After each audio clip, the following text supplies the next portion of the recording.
Salam dan bahagia Ibu dan Bapak Guru. Selamat datang di modul kurikulum.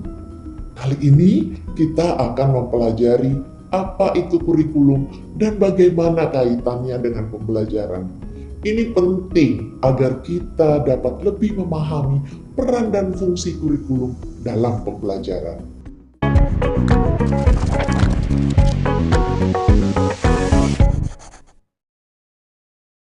Pak, Bu, kenapa air di rumah kami bau dan tidak jernih? Pak Guru, kenapa sih kita diminta menjaga bumi? Memangnya bumi kita kenapa, Pak? Bu, saya dan Riko kemarin ngeliat ibu kami masak gudeg.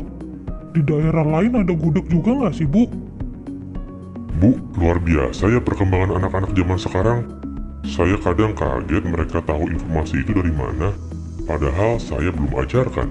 Pertanyaan-pertanyaannya juga unik, Bu. Rasa ingin tahu mereka tinggi banget. Misal, mereka ingin tahu asal-muasal makanan gudeg, bahannya apa saja, bagaimana cara memasaknya, bahkan sampai gudeg versi kaleng juga mereka tanyakan. Benar, Pak. Ternyata, keadaan sangat mempengaruhi cara belajar murid kita. Kadang, saya juga nggak bisa jawab pertanyaan dari mereka. Jadi, saya harus belajar lagi untuk mengamati dan mengidentifikasi cara belajar mereka, supaya bisa masuk ke dunia mereka. Iya ya Bu, saya jadi mikir, dulu saya kasih pengetahuan, informasi ke anak-anak selalu sebelum KBK 2004. Setelah itu, mulai dari kurikulum 2006, 2013, sampai sekarang, ternyata peran saya bukan lagi sebagai satu-satunya sumber pengetahuan buat mereka.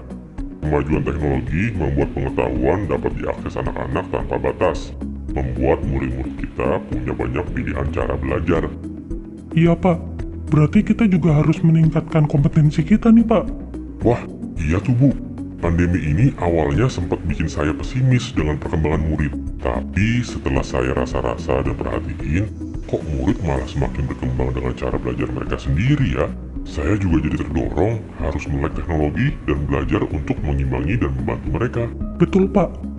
Ternyata memang harus kita pikirkan dan siapkan ya, kompetensi apa yang akan dibutuhkan oleh murid 10 tahun mendatang.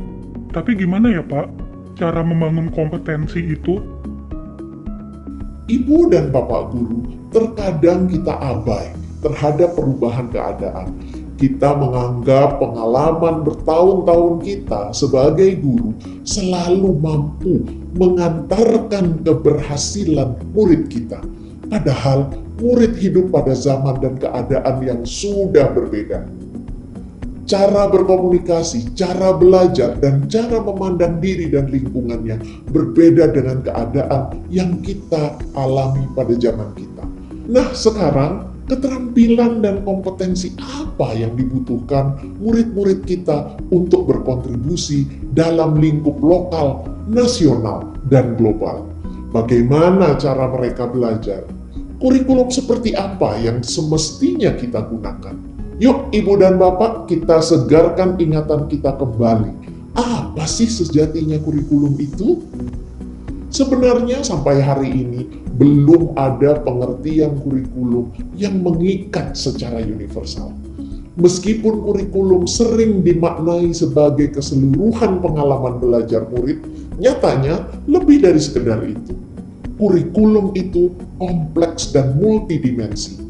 Kurikulum dapat dimaknai sebagai titik awal sampai titik akhir pengalaman belajar murid.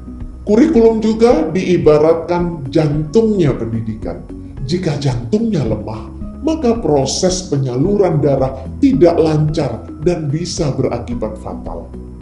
Ralph Tyler dalam bukunya The Basic Principle of Curriculum mengungkapkan setidaknya ada 4 komponen dalam kurikulum, yaitu tujuan, konten, metode atau cara, dan evaluasi.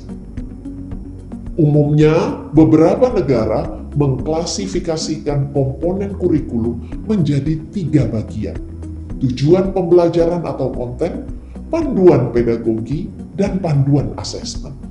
Komponen itu dapat kita gunakan dalam mendesain kurikulum dan pembelajaran berdasarkan kebutuhan murid. mulai dari kompetensi apa yang akan dimiliki murid sampai proyeksi masa depan dan bagaimana cara mewujudkan atau mencapai kompetensi tersebut. Dengan begitu, sangat jelas bahwa murid menjadi acuan atau core dari kurikulum itu sendiri. Maka kemerdekaan murid dalam belajarlah jantung dari pengembangan kurikulum. Lalu, apa sih peran dan fungsi kurikulum? Kurikulum adalah salah satu komponen penting dalam sistem pendidikan nasional. Kurikulum berperan sebagai pedoman dan acuan kita dalam pembelajaran. Maka, fungsi kurikulum bagi guru adalah untuk memandu dalam proses belajar murid. Peran dan fungsi kurikulum dapat kita optimalisasi dalam kerangka yang pertama, mewariskan nilai dan budaya masyarakat yang relevan dengan masa kini.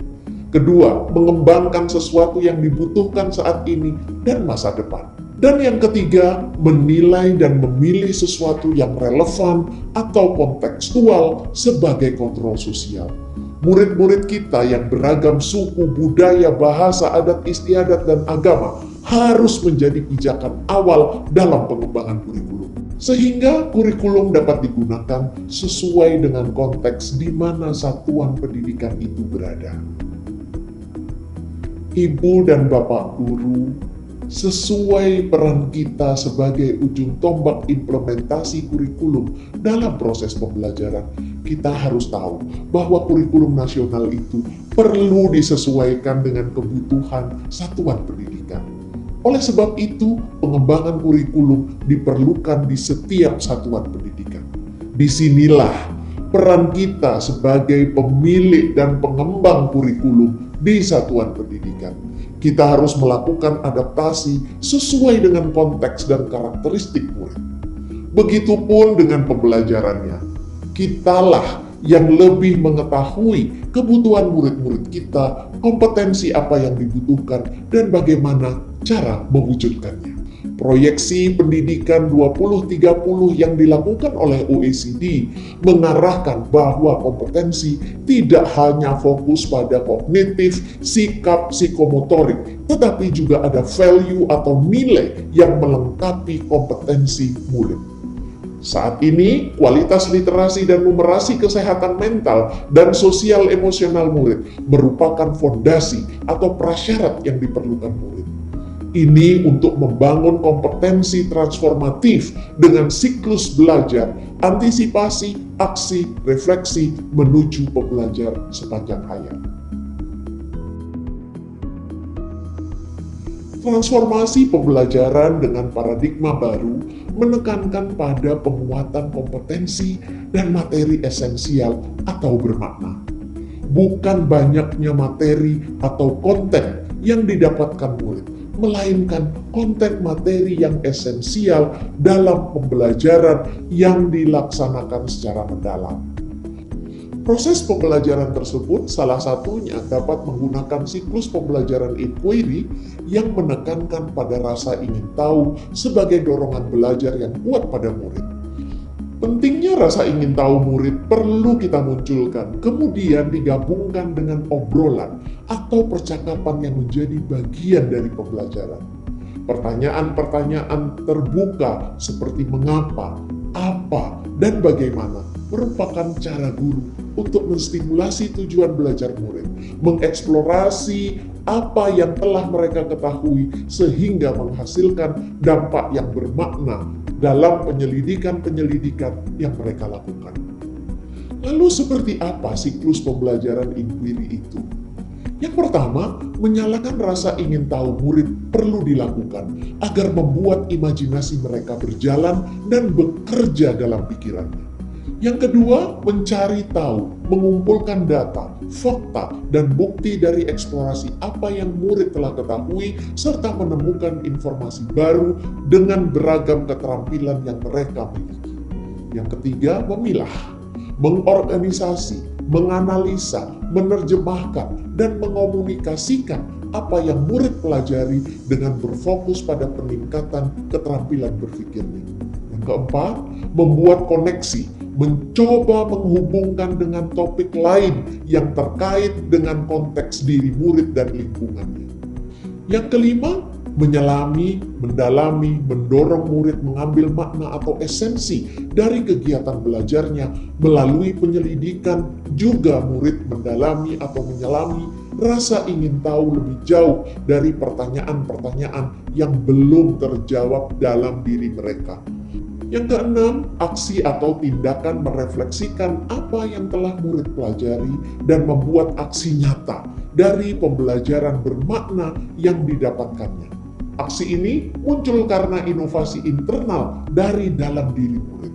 Dan yang juga tidak kalah penting, transformasi pembelajaran murid berfokus pada pengembangan karakter berdasarkan nilai-nilai Pancasila untuk mewujudkan profil pelajar Pancasila melalui pembelajaran berbasis proyek.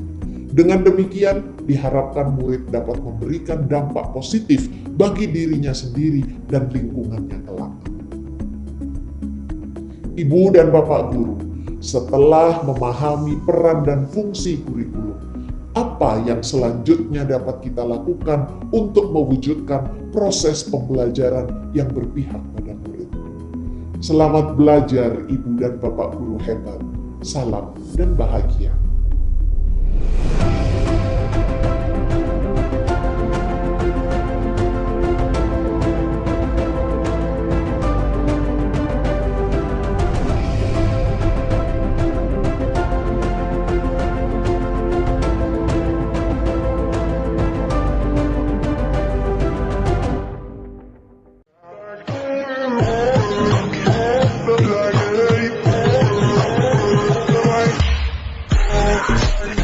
I like you.